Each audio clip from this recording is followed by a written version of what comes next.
Olá, seja bem-vindo mais uma vez ao nosso seminário. Estamos no penúltimo módulo da disciplina de Teologia Sistemática. Estamos no módulo de Escatologia, parte 3 comigo. Parte 1 foi com o professor Leandro, onde foi trabalhada a escatologia individual, o que acontece com o indivíduo quando ele morre. Segunda parte de escatologia, o professor Rafael, a grande tribulação. Quais são as três grandes posições a respeito da grande tribulação? O pré, o meso e o pós-tribulacionismo.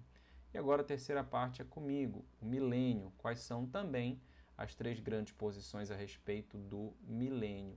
Pré-milenismo, amilenismo e pós-milenismo. Então hoje vamos estudar de forma mais detida informações a respeito do milênio. Bom, qual é o texto base que vai fundamentar a teologia do milênio? Apocalipse, capítulo 20. É importante destacar a priori que o termo milênio não aparece na Escritura Sagrada, mas o conceito do milênio. Assim como Trindade não aparece na Escritura Sagrada, mas o conceito da Trindade você enxerga nas páginas do Novo Testamento e do Antigo, o Pai, o Filho e o Espírito Santo. Então a teologia vai extrair essas informações e organizá-las sistematicamente a partir da sua observação, chamando de trindade. Mesma forma, o período de 1000 anos está demonstrado na Bíblia, mas o termo não. Dessa forma, a teologia sistemática organiza isso e chama de milênio para uma didática mais compreensível da doutrina. Bom, veja comigo Apocalipse capítulo 20, que é o texto fundamental, de 1 a 8. Versículo 1. Então vi descer do céu um anjo, tinha na mão a chave do abismo e uma grande corrente. Ele segurou o dragão, a antiga serpente, que é o diabo Satanás, e o prendeu por 1000 anos. Lançou-o no abismo, fechou-o e pôs selo sobre ele, para que não mais enganasse as nações até se completarem os 1000 anos. Depois disto, é necessário que ele seja solto por pouco tempo. Vi também tronos, e nestes sentaram-se aqueles aos quais foi dada autoridade de julgar. Vi ainda as almas dos decapitados por causa do testemunho de Jesus, bem como por causa da palavra de Deus, tantos quantos não adoraram a besta, nem tampouco a sua imagem, não receberam a marca na fronte e na mão, e viveram e reinaram com Cristo durante 1000 anos. Os restantes dos mortos não reviveram até que se completassem os 1000 anos. Esta é a primeira ressurreição. Bem-aventurado e santo é aquele que tem parte na primeira ressurreição. Sobre esses, a segunda morte não tem autoridade. Pelo contrário, serão sacerdotes de Deus e de Cristo e reinarão com ele os 1000 anos.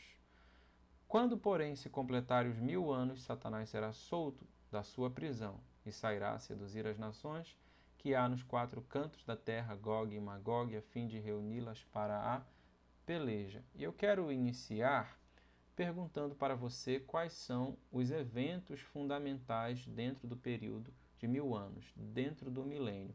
Eu quero iniciar destacando quais são os eventos que marcam o milênio. Vamos destacar o que é fundamental dentro do texto bíblico para o milênio.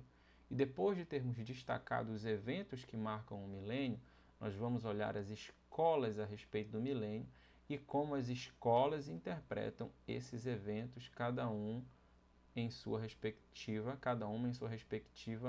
posição e leitura teológica. Mas quais são esses eventos? O que lhe chamou a atenção? O que acontece no milênio?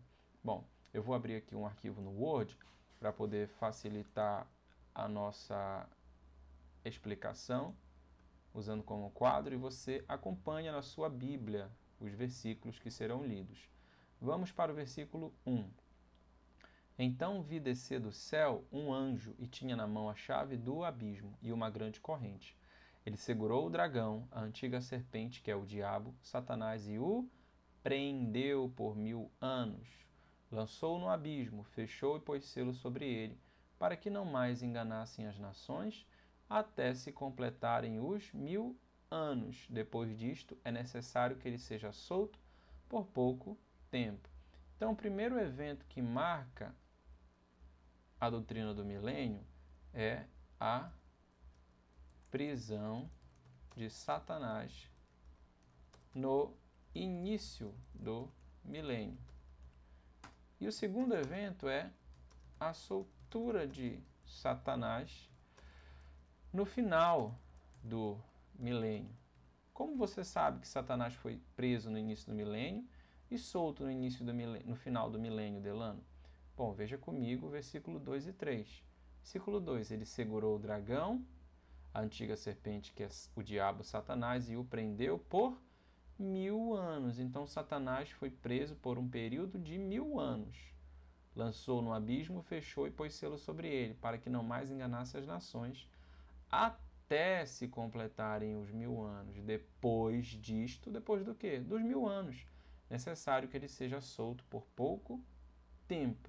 Então, ele foi preso por 1000 anos, versículo 2, e ele foi solto no final dos 1000 anos, versículo 3. Até se completar os 1000 anos, depois disso é necessário que ele seja solto por pouco tempo, diz o texto de Apocalipse capítulo 20, versículo 3. Então, 1, prisão de Satanás. 2, a soltura de Satanás no final do milênio. Qual é o terceiro evento? Versículo 4. Vi também tronos, e nestes sentaram-se aqueles aos quais foi dada autoridade de julgar. Então, há um julgamento. Esse julgamento ocorre dentro do período dos 1000 anos. Não há mais descrições, não há mais detalhes a respeito desse julgamento.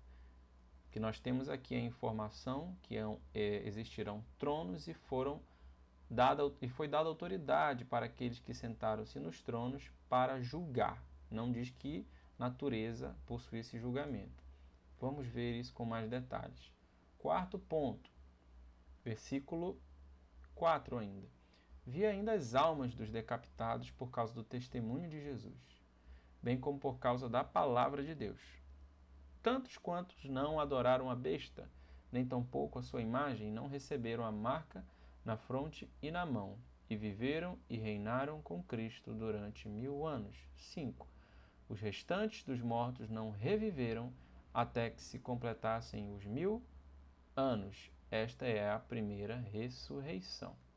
Bom, então há a menção aqui de uma ressurreição.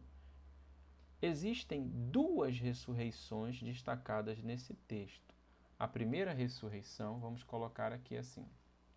Primeira ressurreição é a ressurreição dos santos. A segunda ressurreição é a ressurreição dos ímpios. E onde o texto nos informa isso?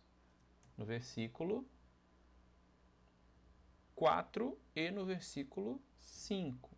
Veja lá, vi ainda as almas, ou seja, eram pessoas mortas, dos decapitados por causa do testemunho de Jesus, bem como por causa da sua palavra, da palavra de Deus.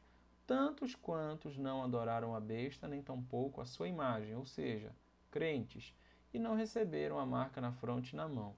E aí entra a ressurreição. E viveram, ou seja, as almas viveram, ressuscitaram e reinaram com Cristo durante 1000 anos. O termo para viveram aqui é exosan, é o mesmo para ressuscitaram no grego. E fica patente que é uma ressurreição em primeiro lugar, porque são almas que viveram, e em segundo lugar, porque o texto diz, esta é a primeira ressurreição. Então, a primeira ressurreição é daqueles que não se renderam à besta, a Satanás, ao poder do diabo. A ressurreição dos santos, que vai acontecer no início do milênio. A segunda ressurreição é dos ímpios. Vamos ver. 5. Os restantes dos mortos não reviveram até que se completassem os 1000 anos. Significa que a primeira ressurreição ocorreu no início dos 1000 anos. Eles viveram e reinaram com Cristo durante 1000 anos, diz o texto. Ressuscitaram e reinaram 1000 anos com Cristo. Agora o versículo 5 diz que os restantes, ou seja, quem são os restantes? Aqueles que se renderam a Satanás. Dos mortos, não reviveram, não ressuscitaram até que se completassem os 1000 anos, ou seja, a sua ressurreição acontece no final dos 1000 anos. Então, a segunda ressurreição é no final dos 1000 anos do milênio. É a ressurreição dos ímpios. Então vamos lá, primeira ressurreição dos santos no início do milênio. Segunda ressurreição dos ímpios no final do milênio.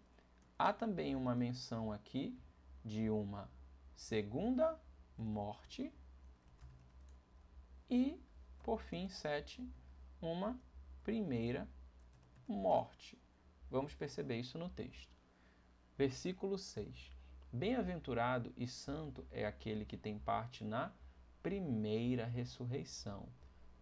Qual ressurreição? Dos santos. Sobre esses, a segunda morte não tem autoridade. Pelo contrário, serão sacerdotes de Deus e de Cristo e reinarão com ele os 1000 anos. Delano, por que você está vendo duas mortes aqui? Bom, o texto nos informa que há uma segunda morte. Se há uma segunda morte, há naturalmente uma primeira morte. O que está acontecendo aqui é que o autor está utilizando um recurso literário chamado de quiasmo. O quiasmo é um recurso literário onde você interliga informações de forma cruzada. O que ele está nos apresentando aqui? A primeira ressurreição, a segunda ressurreição, a primeira morte e a segunda morte. Ora, qual é a primeira ressurreição? Primeira ressurreição, vou tentar usar... Bom, eu não tenho recurso de lápis aqui, mas vamos lá. A primeira ressurreição é a ressurreição dos santos. Vou colocar em verde. No início do milênio, como já vimos aqui. A segunda ressurreição é a ressurreição dos ímpios no final do milênio. Vou deixar de vermelho mesmo. Ou melhor, vou colocar em preto. O texto vai nos informar que aqueles que participaram da primeira ressurreição, a segunda morte não tem poder sobre eles. Por quê? Porque eles foram santos em Cristo Jesus. E o que é a segunda morte? É a morte eterna. Logo, a primeira morte é a morte natural. Sobre quem teve efeito a primeira morte? A morte natural. Sobre todos. A morte natural é a morte física, a qual todos morreram. Tanto os ímpios quanto os justos. Entretanto, a segunda morte só terá efeito sobre aqueles que participaram da segunda ressurreição e não da primeira ressurreição. Então, a primeira ressurreição é dos santos. A segunda ressurreição é dos ímpios. A primeira morte é uma morte natural, da qual todos participam. E a segunda morte é a morte eterna, a qual somente os ímpios participam. Então, quando você compreende esses 4 elementos que estão interligados numa estrutura de quiasmo, uma estrutura cruzada, uma estrutura de colunas, fica mais fácil ler o texto. Vamos ler o texto mais uma vez? Eu vou lançar aqui para você e você vai ler agora, fazendo essa percepção na sua leitura. Veja só. Versículo 4. Vi também tronos, e nestes sentaram-se aqueles aos quais foi dada a autoridade de julgar. Até aí tudo bem. Juízo. Agora entra a questão das ressurreições e das mortes. Vi ainda as almas dos decapitados por causa do testemunho de Jesus, bem como por causa da palavra de Deus. Tantos quantos não adoraram a besta, nem tampouco a sua imagem, não receberam a marca na fronte e na mão, e viveram, ou seja, ressuscitaram, e reinaram com Cristo durante 1000 anos. Durante os 1000 anos, ou seja, desde o início dos 1000 anos, eles viveram, os santos, é a primeira ressurreição. Agora vamos para a segunda ressurreição. Os restantes dos mortos não reviveram. Quem é o restante? quem não era santo, os ímpios. Não ressuscitaram, não reviveram esses mortos, até que se completassem os 1000 anos, ou seja, no fim dos 1000 anos há uma segunda ressurreição, ressurreição dos ímpios. Esta é a primeira ressurreição. Qual? A dos santos. 6. Bem-aventurado e santo é aquele que tem parte na primeira ressurreição dos santos. Sobre esses, a segunda morte, a morte eterna, não tem autoridade. Pelo contrário, serão sacerdotes de Deus e de Cristo e reinarão com eles os 1000 anos. Se há uma segunda morte que é eterna, há uma primeira morte que é física. A primeira morte teve efeito sobre todos, porque aqui todos são almas. A segunda morte tem efeito somente sobre os segundos ressurretos, porque são aqueles que ressuscitaram como ímpios. Os primeiros, o texto diz que a segunda morte não tem autoridade. Acho que deu para você compreender os eventos principais aqui a respeito do milênio. O último evento, podemos mencionar como o 8º evento, seria a Guerra do Armagedon. Armagedon, ou Gog e Magog. Seria a batalha final de Satanás contra os santos de Deus no final do milênio.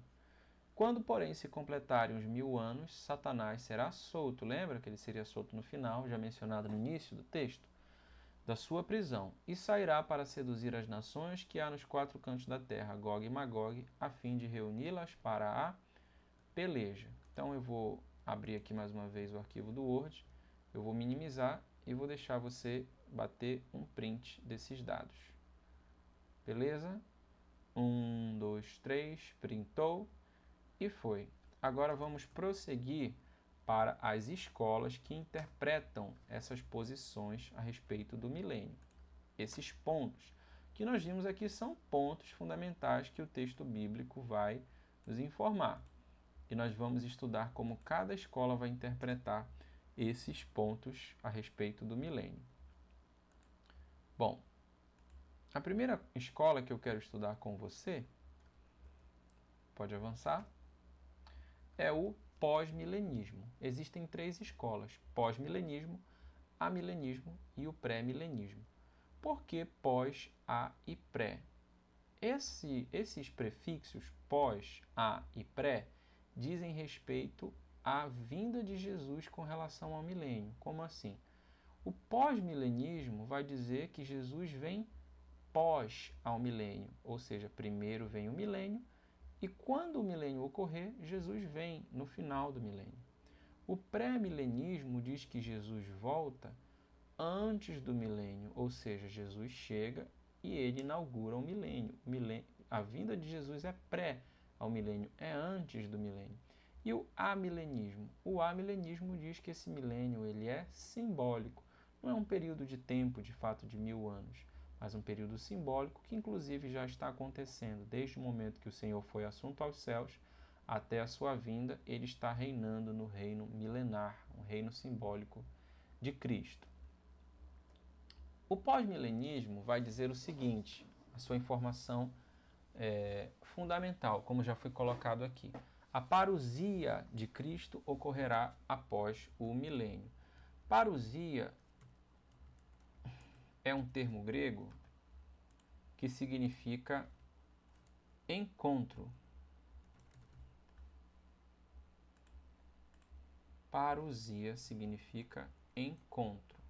Esse termo era utilizado no contexto do Novo Testamento, quando o imperador romano iria visitar uma província. E quando esse imperador romano ia visitar essa província, ele ia em parousia, ele ia ao encontro da província, encontro do seu povo. Esse mesmo termo é utilizado aqui pelo apóstolo Paulo para se referenciar à vinda do Senhor Jesus para o encontro do seu povo, encontro da noiva. Então, a parousia é o encontro de Jesus com a igreja. Sempre que você ler, que você ouvir, que você observar esse termo em qualquer livro de teologia ou em qualquer pregação, diz respeito à segunda vinda de Jesus. Parousia é igual a segunda vinda de Jesus, ok? É o termo técnico que é utilizado pelos autores neotestamentários. Então, no pós-milenismo, a parousia ela é após o milênio. Então, qual é a sequência dos fatos? Estamos na era da igreja, momento que estamos vivendo, o milênio vai acontecer e depois do milênio é que Jesus vem. Então, primeiro vai acontecer o milênio aqui na Terra sem Jesus. Depois do milênio, Jesus vem. Por isso, pós-milenismo. A vinda de Jesus é pós-milênio. Como isso vai acontecer? Uma palavra que traduz, que exemplifica, conceitua muito bem a teologia pós-milenista é otimismo. O pós-milenismo é muito otimista. Lembremos que o pós-milenismo ele surge ali por volta do século XIX. O que está acontecendo no século XIX? Um momento de muita ascensão da ciência, da literatura, da sociedade, da economia, da indústria. Podemos dizer que estamos em uma explosão do saber. Então, o século XIX vai ser marcado, por exemplo, pelo positivismo. O que é o positivismo? Foi uma escola da sociologia representada por Augusto Comte. É assim mesmo? Eu creio que seja com M mesmo. Augusto Comte, em que ele dizia que a sociedade ela vive em 3 estágios. O primeiro estágio é o estágio teológico, o segundo estágio é o estágio metafísico, o terceiro estágio é o estágio positivo. Então, no estágio teológico, todas as respostas que o homem dá para tudo na vida são fundamentadas na religião. Por exemplo, imagine que... Opa, eu não estava usando o Word com você. Vamos lá. Estava dizendo aqui que há uma ascensão da ciência, da literatura, da sociedade, da economia e da indústria, uma explosão do saber. O século XIX é marcado pelo positivismo de Augusto Comte. Ele diz que a sociedade vive em 3 estágios, teológico, metafísico e positivo. No estágio teológico, tudo é guiado, todas as respostas são dadas a partir da religião. Então imagina só, uma árvore caiu de uma fruta, perdão, caiu de uma árvore. Por que essa fruta, essa maçã caiu de uma árvore? Porque o Deus da natureza quis que a fruta caísse. Todas as respostas são de cunho religioso. Depois, o homem evolui para um estado metafísico. E o que é um estado metafísico? Metafísico é aquilo que não é físico, está no plano sobrenatural, no plano supranatural. Eu não consigo observar cientificamente a resposta pela qual a maçã caiu da árvore para o chão. Não consigo dizer que é a gravidade, mas eu consigo saber que há uma resposta. Eu não sei dizer cientificamente, observar como essa resposta se dá, mas já é um passo além, é um passo em busca do conhecimento na visão de Augusto Comte.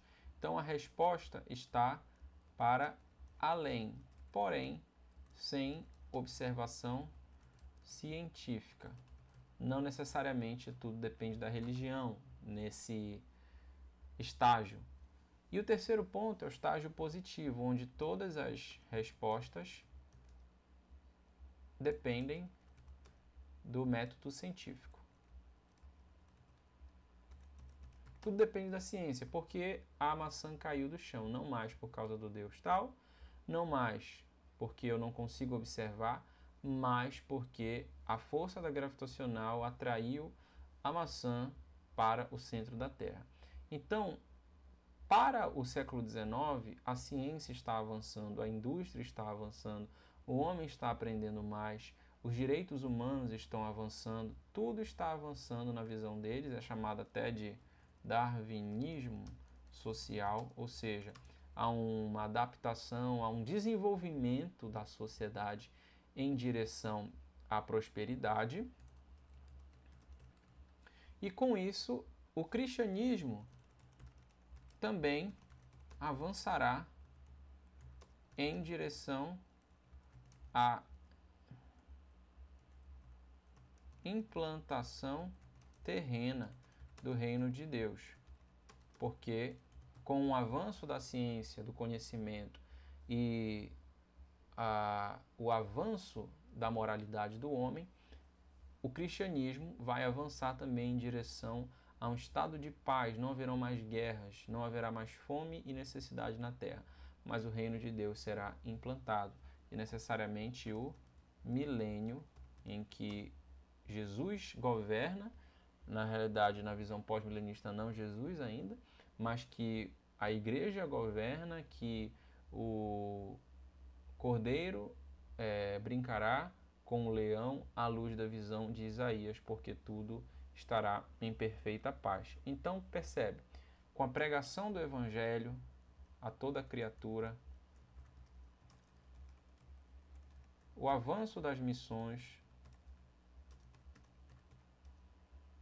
fortalecidos pelo avanço da sociedade como um todo, vai fazer com que o reino de Deus se instaure na terra. Por isso, a leitura pós-milenista é uma leitura otimista, mas perceba, eles são fruto da sua época, em que aguardava-se um avanço, uma melhora da sociedade por causa do avanço que havia na ciência. O fato que a Segunda Guerra Mundial e a Primeira Guerra Mundial fizeram com que essa teoria caísse em desilusão. Não só essa teoria, mas como o materialismo histórico do Karl Marx e outras teorias que pensavam no avanço da sociedade, caíram em desuso, em falta de sentido por terra, porque viram que os homens não estavam melhorando, estavam se matando por causa de poder. Então, essa teologia do pós-milenismo ela não é muito popular hoje, existem pouquíssimos, se não desapareceu, mas ela foi muito popular no século XIX e XX. Então, textos como a parábola do fermento, em que o reino de Deus é como fermento, que vai crescendo, crescendo, até levedar tudo, ou como da semente de mostarda, em que uma pequena semente torna-se uma árvore frondosa, que as aves vêm encontrar nela abrigo, são utilizadas para dizer que o reino de Deus vai crescer e então será instaurado o milênio. O crescimento substancial da igreja é um ponto utilizado por eles. Qual seria o quadro do milênio dentro da visão pós-milenista, ou melhor, o gráfico? Vamos ver aqui. Estamos na era da igreja, no nosso momento que vivemos, lembra, uma visão otimista do crescimento da sociedade. Haverá em algum momento o milênio, quando o cristianismo avançar em direção à paz absoluta que será instaurada no mundo. Então o milênio será instaurado, não necessariamente 1000 anos, um período não literal para eles. Poderá haver em algum momento uma tribulação simbólica ou não, então tudo é muito simbólico para eles. E aí então, depois desse milênio, Cristo retorna, conforme Mateus capítulo 24, 14, ao arrebatamento, conforme 1 Tessalonicenses, a ressurreição dos mortos, juízo final, o novo céu e a nova terra. Eles não fazem essa distinção que eu fiz da primeira ressurreição, da segunda ressurreição, é tudo muito simplificado para eles. Então vem o estado eterno, novo céu e nova terra. É bem simples. A questão é que Cristo volta depois do milênio. Qual é a dificuldade do pós-milenismo? O ponto negativo. O progresso tecnológico é uma realidade, mas o progresso moral não é uma realidade. Nós vivemos em um regresso moral. Aquilo que era correto há 20 anos atrás, hoje é errado. Aquilo que era errado, hoje é correto. Então, se você acordar sentindo-se um urubu, você deverá ser chamado de senhor urubu. Então, veja, há um regresso moral dentro dos padrões daquilo que é apresentado no texto bíblico para nós. E a grande questão também é a descrição clara da Bíblia a respeito do quadro do fim dos tempos, que não é um quadro de avivamento, mas um quadro de apostasia. A Bíblia fala sobre grande tribulação, degradação moral, conflitos globais, apostasia, o amor de muitos se esfriará, os homens serão mais amigos de si mesmos do que de Deus, Então, a Bíblia não apresenta esse quadro de melhora para o fim dos tempos, mas de piora, por isso o pós-milenismo. Ele não foi uma corrente muito popular, mas uma corrente que acabou caindo em desuso. Agora vamos trabalhar o amilenismo. O que é o amilenismo? A palavra que traduz bem o conceito amilenismo é simbólico, enquanto a palavra que traduz o pós-milenismo é otimismo, a palavra que traduz o amilenismo é simbólico. Tudo é lido muito a partir da ótica do simbolismo. O termo amilenismo é um pouco infeliz, porque esse prefixo a significa não, né? Atípico. O que é atípico? Aquilo que não é típico. Então, amilenismo seria não milênio, não existência do milênio. Mas eles acreditam no milênio. Só que para eles o milênio não vai ser um período literal de tempo, como na posição pré-milenista de 1000 anos, mas é um tempo simbólico, é o simbolismo de um tempo perfeito de reinado. Inclusive, esse reinado já está acontecendo. Jesus já reina, já está sentado à direita de Deus, na visão deles, e ele reina juntamente com os mártires que morreram e subiram ao encontro do Senhor. Então, o termo amilenismo é um pouco infeliz, uma vez que os amilenistas acreditam em um milênio. O milênio é uma referência simbólica ao reinado celestial das almas dos mortos em Cristo no período entre a primeira e a segunda vinda. E o diabo, lembra que ele é amarrado no início do milênio, lá em capítulo 20, e no final ele é solto? Então, para eles, ele já foi amarrado. Quando? Quando Jesus veio no seu ministério terreno, conforme é dito lá nos evangelhos. Como pode o homem valente entrar na casa para espoliar um homem entrar na casa e espoliar os seus bens se antes amarrar o valente? Então, o homem que está entrando na casa para espoliar os bens é Jesus. Os bens são os homens que estão sendo resgatados, mas é necessário primeiro amarrar o valente, que é Satanás. Essa figura de Satanás sendo amarrado é apenas um simbolismo da sua ação que está limitada, e ele não pode mais enganar a igreja, enganar as nações, como é dito no texto, como ele enganava antes. Imagina se Satanás estivesse solto, né? Então ele está preso, já segundo os amilenistas. Cristo voltará após a grande tribulação e o milênio, arrebatando a igreja, trazendo consigo a ressurreição e o juízo final e os eventos escatológicos. Então perceba o quadro, né? O gráfico do milênio. Estamos na era da igreja. Já está acontecendo na era da igreja o milênio. Não é literal. Se fosse literal, seriam 2 milênios, né? Para eles é um período não literal de tempo, período simbólico. Tanto que por causa dessa leitura, alguns acabaram lendo o milênio como um momento que Jesus viria, né, no final do ano 1000, e não veio, porque para eles não é um período literal de tempo. No início desse milênio, que foi no início do ministério de Jesus, Satanás já foi preso, e em algum momento, a partir da era que nós estamos vivendo, acontecerá uma grande tribulação. Eles creem nisso, uma tribulação literal. Então, no final da grande tribulação, então veja, eles creem que a igreja vai passar pela grande tribulação, bem como os pós-milenistas. Cristo volta. Então, todos eles são pós-tribulacionistas, os pós-milenistas e os amilenistas. A igreja passa pela tribulação. E aí Cristo volta, conforme 1 Tessalonicenses 4, a igreja é arrebatada, e aí Satanás é solto. Lembra? Ele já foi preso no final. Quanto à ressurreição, eles não fazem aquela distinção que nós fizemos no início, na qual a primeira é dos santos e a segunda é dos ímpios. Para eles, a primeira ressurreição, ela é espiritual, não é uma ressurreição física, porque se o milênio já aconteceu, então como que essa ressurreição aconteceu no início do milênio? Para eles aconteceu no novo nascimento. Então, é quando nós cremos em Cristo Jesus, nós ressuscitamos. Agora, para eles, a segunda ressurreição é física. No final do milênio, quando se completarem esse período de 1000 anos, então haverá aí a ressurreição de fato dos mortos. O problema é que o texto não dá nenhuma indicação de que a primeira é espiritual e a segunda é física. Ela diz que haviam mortos na primeira e mortos na segunda que ressuscitaram. Esse é a grande pedra no sapato da interpretação do amilenismo. E depois vem o juízo final, novo céu e nova terra. Então é um sistema simples de compreensão. Milênio na era da igreja, não literal. Vem a grande tribulação e aí Cristo volta trazendo todos os eventos que acompanham a sua vinda até o juízo final e estado eterno. Pontos negativos. Há uma cronologia em Apocalipse. O capítulo 19 fala da vinda de Jesus e o capítulo 20 inicia com o milênio. Vamos ver o capítulo 19 de Apocalipse. Eu quero que você acompanhe aí comigo no seu texto bíblico. Eu vou abrir aqui e nós vamos ler juntos.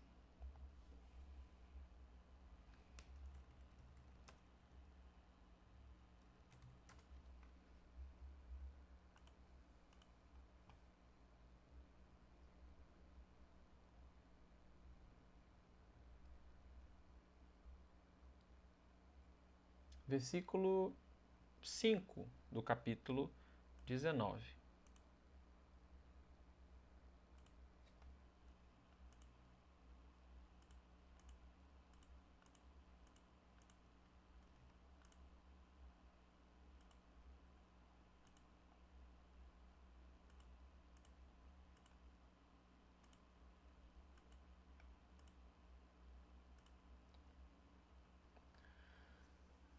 E do trono saiu uma voz que dizia: Louvem o nosso Deus, todos vocês, os seus servos, todos os que o temem, os pequenos e grandes. Então ouvi o que parecia ser a voz de uma grande multidão, uma voz como de muitas águas e como de fortes trovões, dizendo: Aleluia, pois reina o Senhor nosso Deus, o Todo-Poderoso. Alegremo-nos, exultemos e demos-lhe a glória, porque chegou a hora das bodas do Cordeiro e a noiva dele já se preparou. E aí no versículo 11 diz: Viu o céu aberto, eis um cavalo branco, seu cavaleiro se chama Fiel e Verdadeiro, e julga e combate com justiça. E aí o versículo 12, 15, 14 diz: Os exércitos do céu seguiam montados em cavalos brancos e vestidos de linho finíssimo, branco e puro. Todos concordam, os estudiosos, que Apocalipse 19 fala da vinda de Jesus. Então, no capítulo 19, estamos falando da vinda de Jesus. No capítulo 20, o texto fala imediatamente da chegada do milênio. Versículo 1. Então vi descer do céu um anjo. Ora, esse então está fazendo referência ao que aconteceu imediatamente antes. O quê? A vinda de Jesus. Então, se Jesus vem no capítulo 19 e o texto de Apocalipse 20 fala então, significa que o milênio é de fato depois da vinda de Jesus. Ele não pode ser antes, agora no período da igreja que nós estamos vivendo. Senão não haveria essa cronologia em Apocalipse. Se o texto do Apocalipse 19, os amilenistas concordam que fala da vinda de Jesus, por que o capítulo 20 usa esse termo de conexão então, que é kai no grego, para dizer que algo vai acontecer depois da vinda de Jesus, que no caso é o milênio. Se o milênio já está acontecendo agora, entendeu? Se o milênio já está acontecendo agora, Apocalipse 19 já deveria ter acontecido. O cavalo branco já deveria ter voltado. E não voltou. Ele vai voltar ainda no capítulo 19. Então há uma cronologia em Apocalipse que não é observada pelos amilenistas, e essa ênfase demasiada no simbolismo, né? Satanás foi preso, conforme nos é dito no texto. Não, ele foi preso simbolicamente. Não, o milênio não é simbólico. Então, tudo é muito simbólico e o texto não dá evidências de que ele esteja falando de simbolismo. Bom, vamos voltar aqui. Agora vamos ver a nossa posição. A nossa posição é pré-milenista histórica, ou o pré-milenismo histórico. Eu quero destacar que o pré-milenismo ele tem duas vertentes. Vamos voltar aqui. O pós-milenismo, já vimos, Jesus volta pós-milênio. O amilenismo, tudo é simbólico. E o pré-milenismo, Jesus vem antes do milênio, ok? E ele inaugura o milênio. Só que no pré-milenismo há duas vertentes, a histórica, que é mais antiga, e a dispensacionalista. Então, na realidade, são 4 posições no total: pós, a, pré, histórico e dispensacionalista. Aqui nós seguimos a visão pré-milenista histórica, que você vai entender agora. Então, no pré-milenismo histórico, Cristo ele volta pré do milênio, ele volta antes do milênio para estabelecer o seu reino terreno tá? É um reino aqui na Terra e literal, não há espaço para simbolismo. O texto é interpretado de forma como ele é escrito, de forma literal. 1000 anos. Então, qual é a sequência dos fatos? Vamos voltar aqui. Estamos na era da igreja. Haverá, em algum momento, uma grande tribulação. E depois dessa grande tribulação, ou seja, pós-tribulacionismo, por isso somos pós-tribulacionistas, porque o texto de Mateus 24 diz que depois da tribulação daqueles dias, haverá um sinal no céu, os poderes do céu serão abalados e virá então o Filho do Homem. Então, depois da grande tribulação, Jesus volta para arrebatar a igreja, e isso é o arrebatamento de 1 aos Tessalonicenses, a ressurreição dos crentes. E começa o milênio literal. Lembra? No início do milênio, os crentes ressuscitam. E depois desse período de 1000 anos, que é literal, em que Cristo vai descer para reinar aqui na Terra conosco,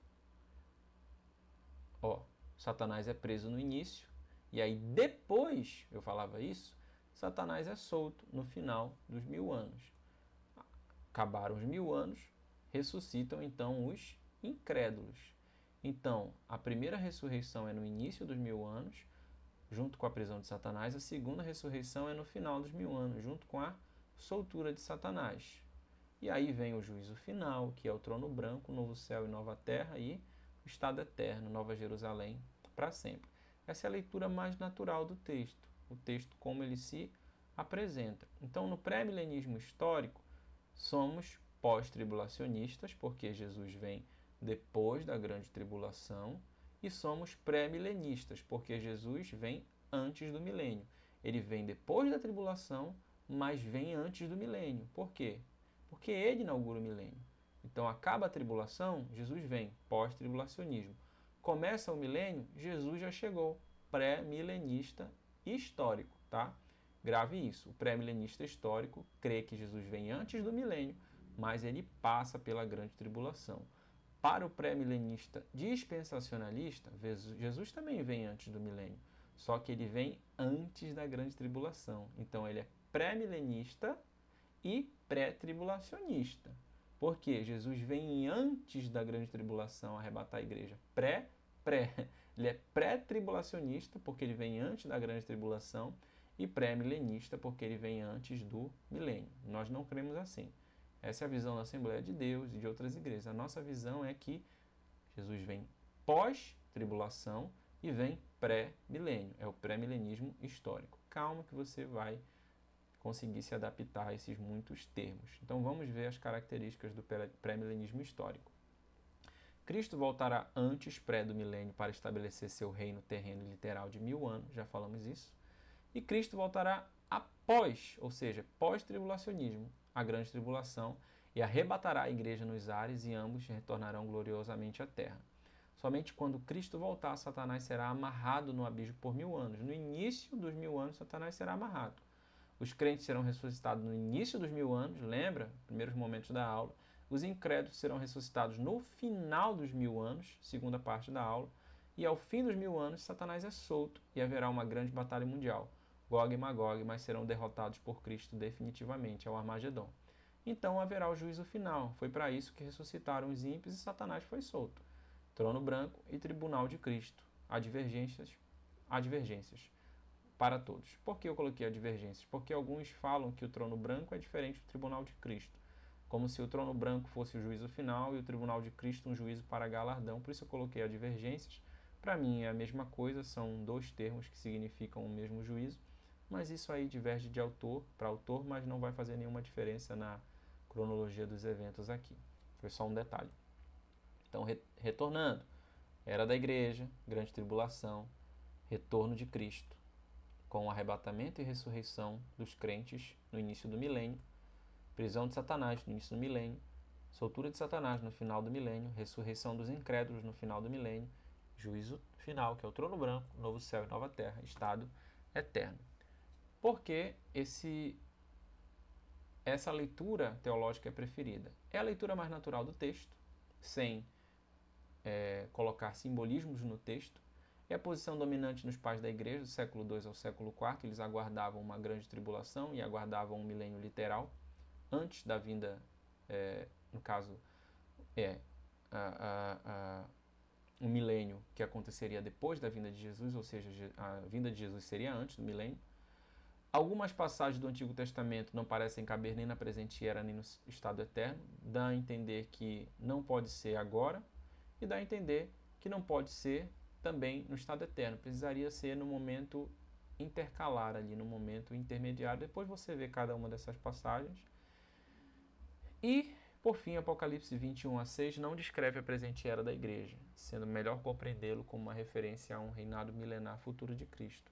Ou seja, o texto de Apocalipse 20, como nós lemos, não é uma descrição da presente era, do momento que nós vivemos, como leu o amilenismo, mas uma descrição do período futuro, do reino milenar de Cristo, que será um reino sediado em Jerusalém, um reino militar, um reino terreno e um reino junto com os seus santos. Lembra que lá em Lucas, quando o anjo aparece a Maria, ele diz que ele será chamado de Messias e ele sentaria no trono de Davi, seu pai. Então essa profecia ainda não se cumpriu.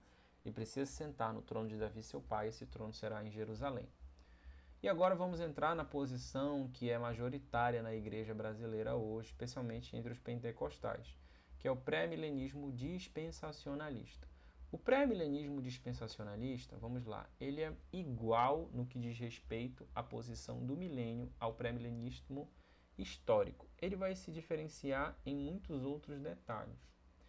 A era da igreja é o momento que nós vivemos, e aí a segunda vinda de Cristo vai acontecer em qualquer momento. É por isso que eles dizem, olha, amanhã Jesus pode voltar.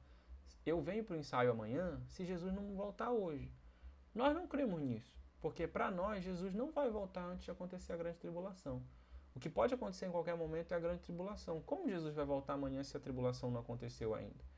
Para os pré-milenistas dispensacionalistas, existe algo chamado de doutrina da iminência. O professor Rafael falou disso. A volta de Jesus é iminente, não precisa acontecer nenhum sinal, a grande tribulação, porque a grande tribulação é depois. Então veja, era da igreja, qualquer momento Jesus vai aparecer, as pessoas vão ser arrebatadas, vão desaparecer, e aí nesse momento do arrebatamento os crentes ressuscitam, o Espírito Santo é retirado da terra e acontece o primeiro juízo, que é o tribunal de Cristo para esses crentes. Eles recebem galardão. E aí passam-se os 7 anos da grande tribulação, tá? O período da grande tribulação vamos ver que é um período de 7 anos. E os crentes vão estar retirados lá com Cristo Jesus. E então acontece a terceira vinda de Jesus. Porque ele já veio na segunda vez, né? A primeira vinda de Jesus foi no século I. A segunda foi no início da grande tribulação. E a terceira é no final da grande tribulação. A primeira é secreta. Ou, desculpa, a segunda é secreta. É chamado de arrebatamento secreto, porque ninguém vai ver Jesus vir. Ele vai vir muito rápido, como um relâmpago, ninguém verá. Então ele arrebatará a igreja, acontecerá a grande tribulação e a terceira vinda dele é a tribulação que é mencionada lá em... Perdão, a vinda que é mencionada em Tessalonicenses 4. E aí Satanás é preso no início do milênio. Acontece a segunda ressurreição dos crentes, que são quais? Os da tribulação, ou seja, quem viveu durante a grande tribulação e creu, agora vai ser ressuscitado, juntamente com os judeus que creram durante essa grande tribulação. E acontece um segundo juízo, que é o juízo das nações. Então tem muitos detalhes que eles enxergam no texto, é uma leitura bem complicada e complexa. E aí vem o milênio literal. Não são nem 2 ressurreições para eles, são 3. E aí por isso que eles são pré-milenistas, porque primeiro Jesus vem e depois vem o milênio. Mas veja que para eles, Jesus vem antes da grande tribulação, não concordam conosco quanto a isso. E depois do milênio, Satanás é solto no final, acontece uma terceira ressurreição, agora sim que é dos incrédulos, e aí vem um terceiro juízo, que é o trono branco, novo céu e nova terra. Então, há muitas complexidades que são tiradas do texto aqui, na realidade, nem sempre tiradas do texto, mas me parece que mais inseridas ao texto. Então, no pré-milenismo dispensacionalista, vamos olhar o tópico 2 aqui. A volta de Cristo é pré-milenar, ou seja, Jesus vem antes do milênio. A volta de Cristo é pré-tribulacional, o arrebatamento é secreto, ele vem antes da tribulação, arrebata secretamente a igreja. Os crentes serão ressuscitados na primeira vinda. Tá? Ao fim da grande tribulação, Cristo volta pela segunda vez, ou no caso pela terceira vez, com a igreja, estabelece um milênio literal e terreno, ou seja, ele não veio a segunda vez, no início da grande tribulação, ficou 7 anos lá e agora ele volta com a igreja, já não vem mais secretamente. E quando Cristo voltar pela segunda vez, que aqui é a terceira, Satanás será amarrado no abismo por 1000 anos, ou seja, começa o milênio. E aí, ao fim dos 1000 anos, Satanás será solto e haverá uma grande batalha mundial, Gog e Magog. Mas serão derrotados por Cristo. Os incrédulos, então, ressuscitam no final dos 1000 anos e haverá uma terceira ressurreição, é qual? Dos judeus do período da grande tribulação. E haverá o juízo final em 3 etapas, gentios, judeus e incrédulos. Não vemos razão para interpretar o texto assim. A igreja nunca creu dessa forma em 1900 anos, senão no século XVIII, em 1800 anos na realidade. 1700 anos, século XVIII, né? Século XVIII, o dispensacionalismo surgiu a partir de John Darby e Scofield.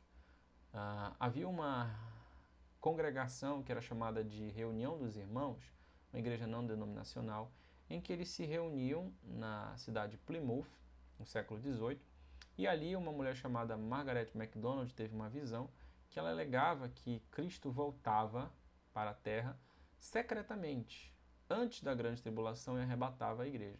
E aí John Nelson Darby acreditou nessa visão e acabou propagando essa visão. Posteriormente, Scofield, que era um estudioso da Bíblia, ele propagou esse ensino através da sua Bíblia de Estudos, chamada Bíblia de Estudos de Scofield. A Bíblia de Estudos de Scofield era o único material que tinha disponível por muitos anos, em muitos seminários e em muitos lugares, inclusive no Brasil, talvez uns 50 anos atrás, se você queria um material de estudo bíblico, precisava recorrer à Bíblia de Estudos de Scofield. A questão é que lá estava registrado o ensino do pré-milenismo dispensacionalista. E ele se popularizou no Brasil através dessa Bíblia de estudo, através de filmes como Deixados para Trás, através de obras literárias e de muitos pregadores pentecostais. Por isso é a visão majoritária da Igreja Assembleia de Deus, da Igreja Deus é Amor e muitas outras igrejas. Creio que a Quadrangular também. Muito bem. Então, esse seria o panorama do pré-milenismo dispensacionalista. A diferença é que Jesus vem antes da grande tribulação e há muitos outros elementos que não são observados no pré-milenismo histórico, que vem sendo a igreja, vem sendo a visão histórica da igreja.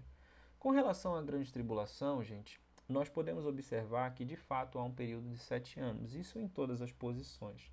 Para o amilenista, é claro, tudo é muito simbólico, mas tanto nós quanto os dispensacionalistas enxergamos esse período da grande tribulação a partir de uma leitura mais literal, especialmente a partir da leitura de Daniel, capítulo 9, que é utilizado para compreender o período da grande tribulação. E eu quero interpretar com você agora o texto de Daniel, capítulo 9, para nós entendermos o período da grande tribulação. Bom, veja lá Daniel, capítulo 9, versículo 24. Esse texto, Daniel está no cativeiro na Babilônia, ele recebe a visita do anjo Gabriel, que dá a descrição para ele do que haveria de acontecer nos próximos anos que seguiriam ao cativeiro até o fim dos tempos. Portanto, ele dá uma revelação dos últimos dias ao profeta Daniel, baseado em um período de 70 semanas. 70 semanas dizem respeito a tudo que irá acontecer da época de Daniel até o fim dos tempos. Então vamos interpretar esse texto. 70 semanas estão determinadas sobre o teu povo e sobre a tua santa cidade, para fazer cessar a transgressão, para dar fim aos pecados, para expiar a iniquidade, para trazer a justiça eterna, para selar a visão e a profecia e para ungir o santo dos santos. Sabe e entende, desde a saída da ordem para restaurar e para edificar Jerusalém, até ao ungido ao príncipe, 7 semanas e 62 semanas. As praças e circunvalações se reedificarão, mas em tempos angustiosos. Depois das 62 semanas será morto ungido, e já não estará. E o povo de um príncipe que há de vir destruirá a cidade e o santuário. O seu fim será num dilúvio, e até ao fim haverá guerra, desolações são determinadas. Ele fará firme aliança com muitos por uma semana. Na metade da semana, fará cessar o sacrifício e a oferta de manjares. Sobre a asa das abominações virá o assolador, até que a destruição que está determinada se derrame sobre ele. Então veja só, o profeta Daniel, ele recebe essa visão que é dada por Deus por intermédio do anjo Gabriel. E ele diz aqui, o anjo a Daniel, que todos esses eventos devem acontecer dentro de um período de 70 semanas. Se nós formos ler 70 semanas a partir de uma contagem literal, uma semana tem 7 dias, não é verdade? Eu queria que você já abrisse inclusive a sua calculadora aí comigo. Uma semana tem 7 dias. Deixa eu ver se eu consigo abrir a calculadora aqui no nosso slide para você acompanhar junto. Bom, provavelmente não. Mas uma semana tem 7 dias. 7 vezes 70 seria equivalente a 490 dias. Significa que em 490 dias o mundo deveria chegar ao fim. Por quê? O que vai acontecer nessas 70 semanas? Veja lá o versículo 24. 70 semanas, ou seja, 490 dias, estão determinadas sobre o teu povo e sobre a tua santa cidade. Para quê? Para fazer cessar a transgressão, ou seja, dar fim aos pecados. Para dar fim aos pecados, para expiar a iniquidade, ou seja, para perdoar o povo, para trazer a justiça eterna, o fim da injustiça, para selar a visão e a profecia, e para ungir o santo dos santos, ou seja, o cumprimento cabal de todo o plano perfeito de Deus, dar fim aos pecados, expiar a iniquidade do povo, trazer a justiça eterna diante das realidades de injustiça no mundo, selar a visão, ou seja, o que é selar? Finalizar, selar, fechar com o selo a visão e a profecia, e ungir o santo dos santos, a unção, a designação do santo dos santos que é dada no novo céu e na nova terra. O santo dos santos perfeito, não o santo dos santos que foi feito no tabernáculo terrestre. Então, isso deveria acontecer no período de 70 semanas, o fim dos tempos. A questão é que 70 semanas são 490 dias. O profeta Daniel está vivendo no século IV a.C., seria 300 e uma fração. 490 dias não seria tempo suficiente nem para Jesus chegar. Então, como é feita a leitura dessas 70 semanas? Essas 70 semanas elas são lidas a partir da leitura de semanas proféticas e não de semanas de dias literais. Quero que você compreenda isso. Se você compreender isso, você vai conseguir compreender toda a leitura da profecia de Daniel. Veja comigo Levítico, capítulo 25, versículo 8. O que diz lá em Levítico 25, 8?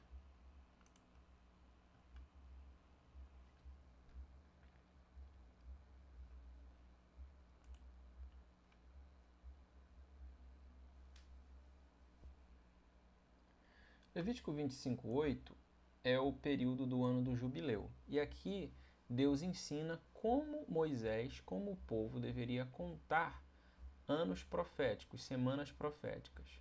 E ele diz no versículo 8: conte 7 semanas de anos, isto é, 7 vezes 7 anos, de maneira que os dias das 7 semanas de anos somem 49 anos. Ou seja, ele está dizendo que na contagem de semanas, no ano do jubileu, não devem ser contadas semanas de dias, porque ele fala, conte 7 semanas de anos. Se fossem 7 semanas de dias, seriam 49 dias. Uma semana tem 7 dias. 7 vezes 7 semanas são 49, mas ele ensina que são semanas de anos. Significa que cada dia da semana equivale a um ano. Conte 7 semanas de anos, isso é, 7 vezes 7 anos. 7 semanas de 7 anos. Ele ainda explica de maneira que os dias das 7 semanas de anos somem 49 anos. Esse é um simbolismo, uma leitura de 7 semanas de anos que totalizarão 49 anos para a celebração da festa do jubileu. Ou seja, em 7 semanas de anos, que são 49 anos, a festa, o ano do jubileu deveria ser celebrado. Quando Daniel recebe essa revelação do anjo, o anjo está falando dentro de uma linguagem que para Daniel é comum. Ele aprendeu a ler as semanas de anos a partir da celebração do ano do jubileu. O que é o ano do jubileu? É o ano da libertação dos escravos, é o ano do perdão dos pecados, é o ano em que o povo volta para sua terra, é o ano em que as dívidas são perdoadas, ou seja, é o ano em que Deus está mostrando a sua soberania para o povo. É uma espécie de projétil, uma espécie de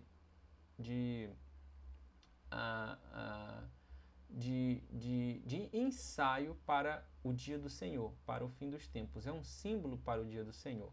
E aqui, quando o anjo Gabriel está falando para Daniel a respeito do fim dos tempos, ele usa a mesma linguagem, a linguagem do ano do jubileu, para dizer que o grande ano do jubileu, o perfeito do perfeito, vai chegar para você, Daniel, e para o mundo. Então comece a contar, assim como vocês contavam no ano do jubileu, semanas de anos, 7 semanas, eu quero que tu conte o que é mais perfeito ainda, 70 semanas de anos. Então percebe que é uma linguagem profética, simbólica, comum ao judaísmo que é utilizada aqui. Então se 7 semanas de anos são 49 anos, 70 semanas, que vão dar 490 dias, são quantos anos? 490 anos. Vê que não faz sentido ler 490 dias, desde a época de Daniel, para o fim dos tempos. É necessário que fossem 490 anos para que toda essa profecia se cumprisse. Qual ela? Cessar a transgressão, dar fim aos pecados, expiar a iniquidade, trazer a justiça eterna, selar a visão e a profecia e ungir o Santo dos Santos, como acontecia no ano do jubileu, só que agora a consumação cabal, mais que perfeita, do plano de Deus. E aí ele vem dizendo como se dá a distribuição desses 490 anos no cumprimento da profecia. 25. Sabe e entende, desde a saída da ordem para restaurar e reedificar Jerusalém até ao ungido, ao príncipe, 7 semanas e 62 semanas. Então vamos ficar aqui. Primeiro dado que nós temos é, sabe e entende, desde a saída da ordem, para quê? Para restaurar e para edificar Jerusalém até a ungido ao príncipe, 7 semanas e 62 semanas. Quanto é 7 mais 62? 69. Ou seja, ele está dizendo que desde a saída da ordem, o que é a saída da ordem? Uma ordem. Para o quê? Para restaurar e edificar Jerusalém. Lembra, Daniel está no cativeiro da Babilônia. Desde o momento em que for dada a ordem, Daniel, para você sair daí e ir reedificar e restaurar a cidade de Jerusalém que está aterrada, até ao ungido, ao príncipe, que é ungido. Ungido é a palavra Machia, que significa Messias, que significa Cristo. Ao príncipe, quem? O Senhor Jesus. 7 semanas e 62 semanas, 69 semanas no total. Então, desde a hora que saía a ordem para restaurar a cidade de Jerusalém, até Jesus Cristo, 69 semanas. A pergunta é quando saiu a ordem para restaurar Jerusalém, para nós contarmos essas 69 semanas. A saída da ordem se deu em Neemias capítulo 2, versículo 1 e versículo 6. Veja lá comigo, Neemias capítulo 2, versículo 1 e versículo 6.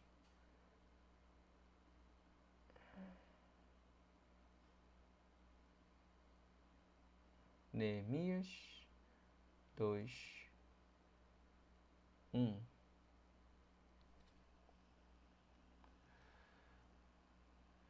Neemias 2:1 diz assim: 16º livro da Bíblia, perdão, que eu estou lendo a introdução aqui.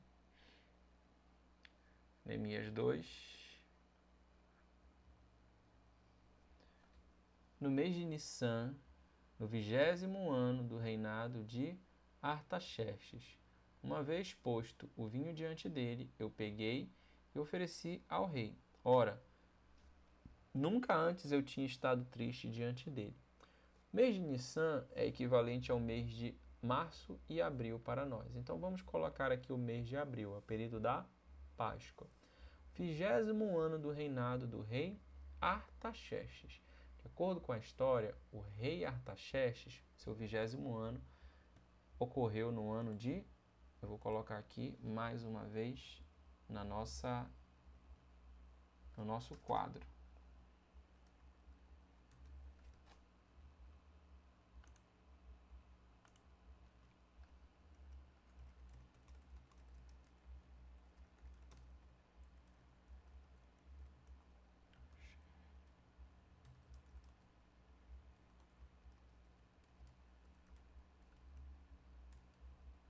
O 20º ano do reinado do rei Artaxerxes foi o ano 445 a.C. E aí o texto continua. Veja o versículo 6. Então o rei, que tinha a rainha sentada ao seu lado, me perguntou: quanto vai durar a sua ausência? Quando você voltará? Marquei certo prazo, e o rei se deu por satisfeito e me deixou ir. Saiu a ordem para restaurar Jerusalém.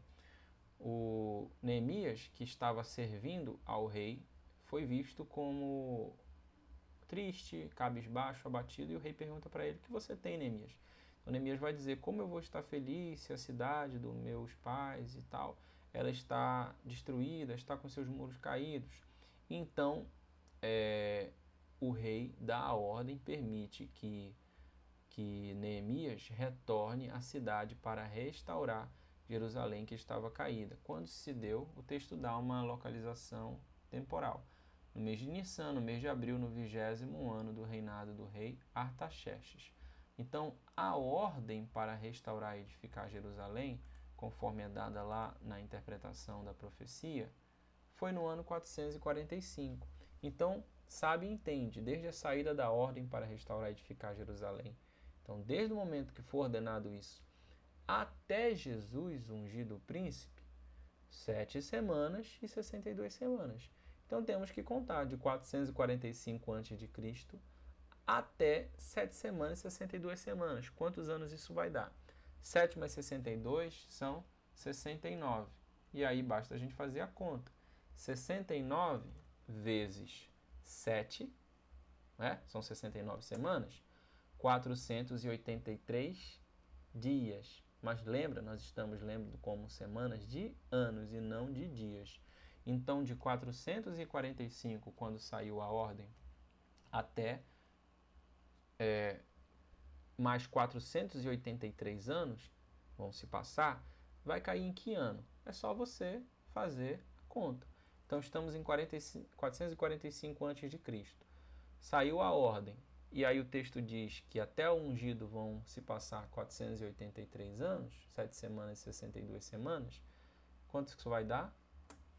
38 depois de Cristo. O ano 445 menos 483 anos vai dar no ano 38 depois de Cristo, bem pertinho ali do Senhor Jesus, não é? E o texto diz que desde a saída da ordem até o Messias, 483 anos. Chegou no ano 38. Pô, mas por que 38? Jesus morreu em 33, nasceu no ano 0, não é? E começou o seu ministério no ano 30. O nosso calendário, ele está adiantado 5 anos. Quando Dionísio, o Areopagita, que foi responsável por correlacionar os anos, fez o calendário, ele errou por 5 anos. Você vai encontrar esse dado aí a partir da história. Então, 38 menos 5, na realidade, é 33. Então, do ano 445, passando-se as 69 semanas, nós vamos chegar no ano 33 depois de Cristo. E o que o texto diz? Desde a saída da ordem para restaurar e edificar Jerusalém, 445, até o Messias, Jesus, o príncipe, 7 semanas e 62 semanas, 483 anos, dá certinho o ano 33, que foi o ano da morte de Jesus. As praças e as circunvalações se reedificarão, ou seja, nesse período Jerusalém será reedificada, e foi. Mas em tempos angustiosos, lembra? Houveram oposições. E aí 26, depois das 62 semanas, ou seja, depois do ano 33, será morto o ungido. O que aconteceu em abril de 33? O ungido foi morto, não é? Lembra que é no mês de Nissan. Então, 483 anos no mês de Nissan, que é abril. Jesus morreu na Páscoa e já não estará. Então, já se cumpriu a primeira parte da profecia. E o povo de um príncipe que há de vir, aí vem agora o restante da profecia. Então, depois das 62 semanas, ou seja, quando acabarem 69 semanas, que é 7 mais 62, aí tem que vir a 70ª, número 70 que está faltando, são 70 semanas. Então, depois das 62 semanas, será morto ungido, e já não estará. E o povo de um príncipe que há de vir, destruirá a cidade e o santuário. Seu fim será num dilúvio. E até ao fim haverá guerra, desolações são determinadas. Você deve pensar, bom, acabou as 69 semanas, deve vir logo em seguida a 70ª semana.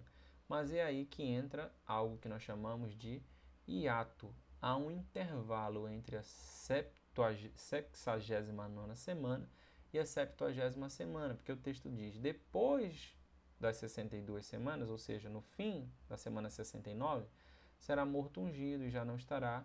E aí o povo de um príncipe que há de vir destruirá a cidade e o santuário. Quem foi o príncipe? Tito Vespasiano, o general romano, destruiu a cidade no ano 70, e o seu fim será num dilúvio. E até ao fim, ou seja, até o fim de tudo, Daniel, haverão guerras, desolações são determinadas. Lembra que Jesus disse que haverão guerras, rumores de guerra, terremotos. Então, desolações são determinadas. Então, há um hiato. Muitas coisas vão acontecer entre a semana 69 e a 70.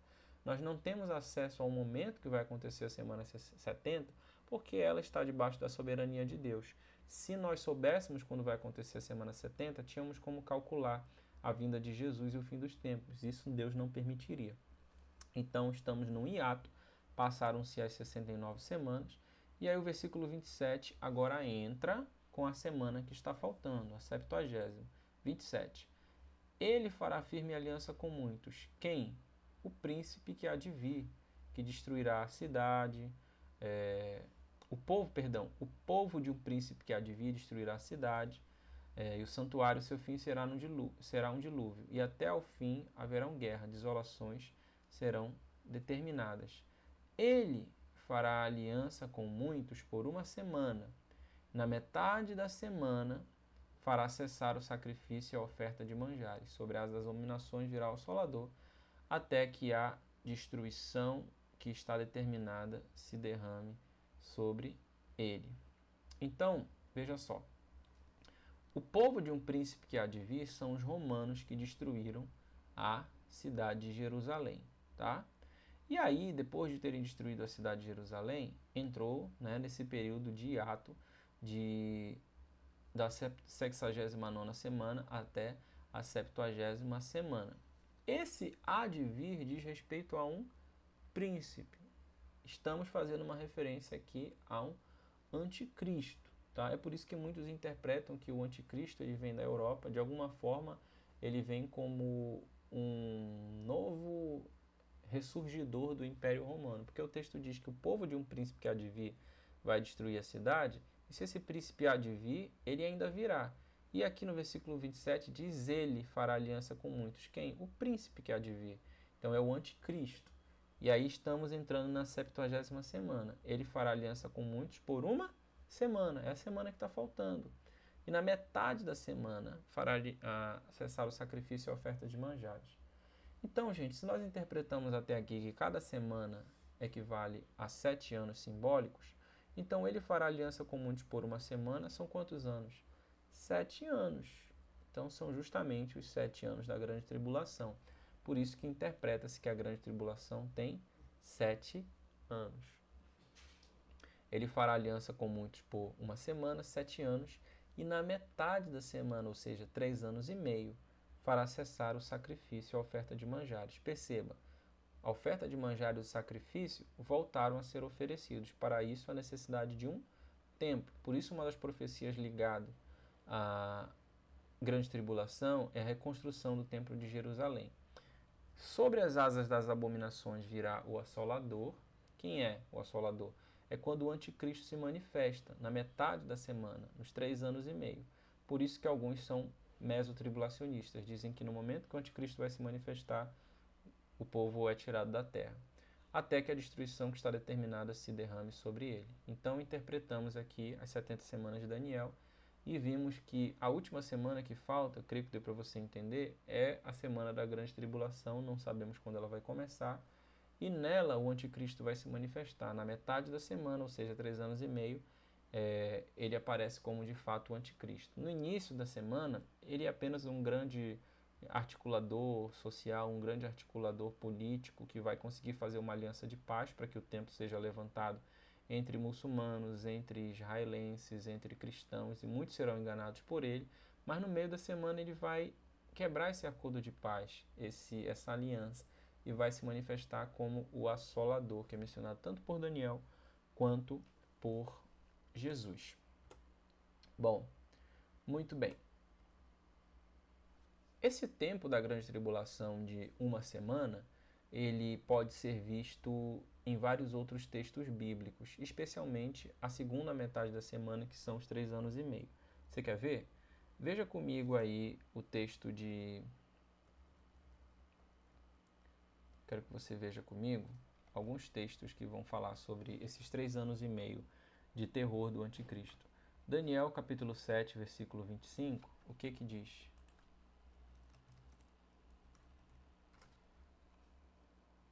E proferirá palavras contra o Altíssimo, e destruirá os santos do Altíssimo, e cuidará em mudar os tempos e a lei.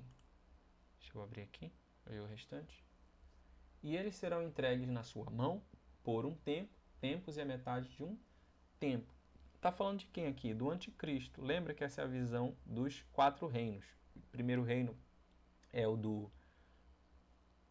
urso. O primeiro reino é do leão, que representa o reino babilônico, Nabucodonosor.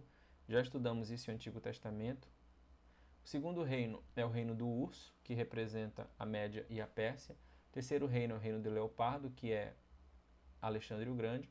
O quarto reino é o reino de um animal indescritível, que provavelmente é o Império Romano. E o quinto reino é o reino do Anticristo. Só que, o quinto reino não é o reino do Anticristo. O quinto reino é o reino de Cristo. Só que antes do reino de Cristo aparece um chifre pequeno que surge desse animal, que é o anticristo. E aqui é dito que ele destruirá os santos do Altíssimo, mudará os tempos e a lei, e eles serão entregues na sua mão por um tempo, tempos e a metade de um tempo. Ou um tempo, 2 tempos e a metade de um tempo. Então interprete, um tempo, 1 ano. 2 tempos, 2 anos. Metade de um tempo, meio ano. 3 anos e meio. Exatamente a metade da semana de Daniel. Outro texto que fala sobre isso. Veja aqui comigo Daniel 12, 11. Daniel 12, 11 diz o seguinte: E desde o tempo que o sacrifício contínuo for tirado, ou seja, lembra o templo, e no meio da semana ele vai fazer parar o sacrifício. Então, desde o tempo que o sacrifício contínuo for tirado e posta a abominação desoladora, o anticristo, haverá 1290 dias. Quantos dias tem um ano? 365. Então divide 1290 por 365. 3,5. 3 anos e meio. Período da grande tribulação, segunda metade, é de 3 anos e meio. Outro texto aqui para a gente finalizar essa parte. Apocalipse 11, 2. Apocalipse 11,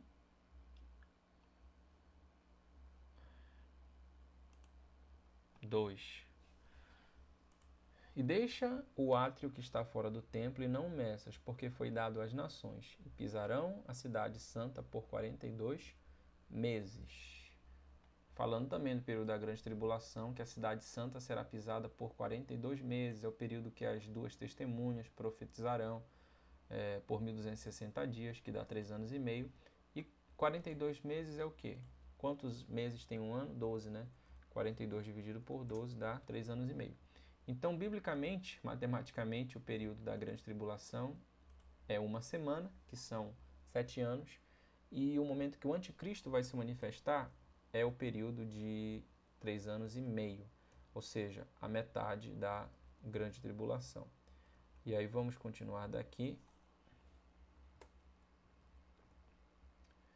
Quais são os pontos negativos do pré-milenismo dispensacionalista? A ausência de referências bíblicas de 3 vindas de Cristo, A dificuldade do entendimento de um arrebatamento secreto. O texto não diz que Jesus vai vir secretamente no início da grande tribulação. Diz que todo olho verá, será como um relâmpago, sai do Oriente, aparece no Ocidente, ou seja, se mostra. E aqui finalizamos as 3 posições a respeito do milênio. E eu quero finalizar ainda essa aula com o assunto do juízo final, para na próxima aula nós fazermos uma revisão de todo o assunto rapidamente e sistemática, através de um exercício que vai ser passado, e aí haverá aula de missiologia e acabamos a matéria. Então, juízo final é o último evento do período escatológico. Lembra, vamos fazer aqui a nossa recapitulação dentro da nossa leitura pré-milenista histórica. Você aprendeu a respeito das outras visões, assista essa aula de novo, reassista, veja mais uma vez até você compreender muito bem o que está sendo abordado. Eu sei que não é simples, mas vamos lá. Então, período da igreja, a grande tribulação é iminente. No fim da grande tribulação, pós-tribulacionismo, Jesus volta, arrebata a igreja, os crentes ressuscitam no início do milênio, Satanás é preso no início do milênio, solto no final do milênio, ressuscitam os incrédulos para o juízo final, acontece o juízo final, que é o trono branco, novo céu e nova terra, estado eterno. Tá? E aí, lemos as 70 semanas como o fundamento dos 7 anos da tribulação. O juízo final é o último evento desse período escatológico. Então, o que podemos falar a respeito do juízo final? Ele não será um juízo em que irá haver uma contabilidade dos pecados para verificar se a pessoa será ou não salva, será ou não condenada. Na verdade, as pessoas já são julgadas na presente vida, diante dos atos e da fé que depositaram ou não em Cristo. Lembra que João diz que aquele que crê no Filho do Homem já passou para a vida eterna. Aquele que não crê já está condenado. Então é um bater de martelo, uma atestação do seu estado eterno. Mas se todos já estão julgados, qual a necessidade de um julgamento? A questão é que o juízo não tem o propósito de definir o estado, ele já estará selado. Seus propósitos são mostrar a glória de Deus, a sua justiça e a sua soberania, ou seja, trazer o cumprimento cabal da palavra de Deus que foi dada desde os profetas. E também é possível aqui colocar essa conjectura, revelar o rigor de cada juízo. Lembra quando Jesus fala nos evangelhos: ai de ti, Corazim, Betsaida, se fossem feitos milagres que foram feitos em Tiro e Sidom, tu já estarias convertido, eles já haveriam se convertido. Haverá menos rigor para Tiro e Sidom do que para vocês nesse dia, parafraseando o texto. Então há rigor para uma cidade, há um outro nível de rigor para outra cidade. Significa que há a possibilidade de um julgamento maior, como ele diz também a respeito de Sodoma e Gomorra, haverá menos rigor para Sodoma e Gomorra do que para vocês, tal. Então, assim como há níveis de galardão, é possível que existam níveis de julgamento. Não sabemos compreender como. Se juízo final acontece após a segunda vinda do Senhor, após a ressurreição, é por isso que a ressurreição dos santos, para viverem eternamente, dos iníquos, para morrerem eternamente, Jesus será o juiz, os incrédulos serão julgados, os crentes serão julgados a nível de recompensa, galardão, os anjos serão julgados, eles estão aguardando o juízo, segundo Pedro 2,4, Judas 6, e de alguma forma nós ajudaremos no trabalho de julgamento. Jesus diz que nós sentaremos para julgar as 12 tribos de Israel, talvez nesse sentido que apareça ali vários textos em que os crentes julgam de alguma forma anjos. Paulo fala assim: vocês não sabem que nós julgaremos os anjos? Talvez seja nesse sentido. Não sabemos dizer, o que a Bíblia não fala de forma muito clara. E o último estágio, na realidade, é o novo céu e a nova terra. Então, o que é o novo céu e a nova terra? É a concretização do plano final de Deus. Essa expressão novo céu e nova terra, ora não cai não cai gen cai nem, aparece em Isaías 65:17, Apocalipse 21:1. Então vi novos céus e vi nova terra, já não há os antigos céus, antiga terra e tal. Há teólogos que entendem que esse novo céu e nova terra significa um aniquilamento do antigo céu e da antiga terra, né? Então é como se Jesus fosse destruir a terra que existe e criar uma nova. Mas é importante perceber que o termo que é utilizado para novo céu, nova terra, no grego é kainos e não neon. O termo neos, perdão, não neon, neos, ele é utilizado para algo que é criado do zero, algo que é criado novo, como se fosse ex nihilo.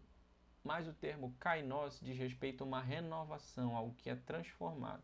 Um exemplo de kainos, por exemplo, não se coloca pano de remendo novo em um tecido velho. Jesus fala essa parábola, né? Essa comparação.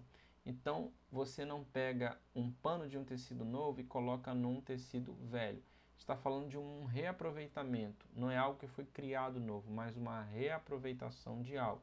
E também quando é falado sobre o novo nascimento, o novo homem, ele está falando da nossa transformação. Jesus não nos faz, não nos destrói e nos cria de novo. Nós estávamos mortos, mas ele revive o nosso espírito, revive a nossa alma. Então nós somos revividos, reconstruídos em Cristo Jesus. Somos refeitos segundo a imagem daquele que nos criou, usando a linguagem de Colossenses 3. Então a ideia aqui é que o novo céu e nova terra não será uma nova criação, será uma transformação da criação que já existe. Lembra, o milênio vai ser aqui na terra. O novo céu e nova terra vai ser aqui na terra. Nós não vamos para o céu, vamos permanecer em uma terra renovada. Então, há razões para crer nisso a partir do texto bíblico e também do raciocínio lógico. Se Deus criasse um novo céu e uma nova terra, seria o resultado de Satanás ter conseguido ter êxito. Ele teria destruído o céu e a terra que Deus criou, destruído o homem que Deus criou, de forma que Deus precisaria ter criado tudo de novo. Mas isso não aconteceu. Deus está reaproveitando aquilo que ele já criou e transformando em algo perfeito. Porque tudo que Deus cria é bom, ele não descarta. Viveremos eternamente com Deus. A criação física será renovada, ou seja, haverá uma transformação e nós existiremos e atuaremos nela. E o nosso corpo ressurreto fará parte da nova criação. Lembra? Os que estivermos vivos seremos transformados.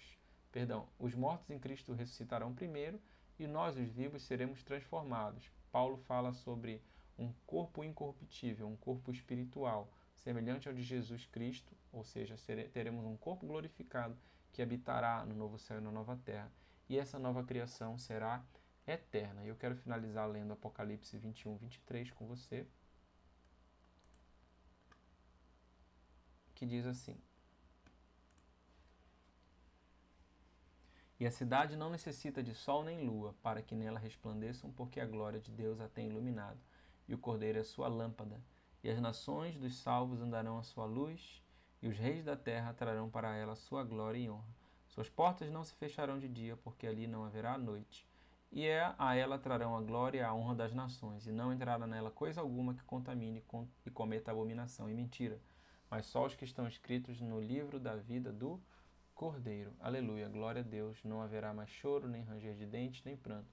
O Senhor Jesus enxugará dos nossos rostos toda lágrima, e não entrará mais o pecado, nem abominação alguma no novo céu e na nova terra, porque o Senhor governará de forma perfeita com os seus santos. Essa é a experiência, essa é a expectativa que nós temos no escatão, no fim dos tempos, na consumação e na vitória do Senhor Jesus. Chegamos ao fim do módulo de escatologia. Muito obrigado pela sua força e seu empenho até aqui. O curso costumava terminar com essa aula, mas por motivos de adaptação, terminaremos com a aula de missões, ou seja, diante de tudo aquilo que nós aprendemos, vamos então colocar em prática as missões para a pregação do Evangelho. E eu acredito que nós nos vemos novamente ainda na aula de revisão. Vou dar uma revisão na próxima aula, estará gravada aqui.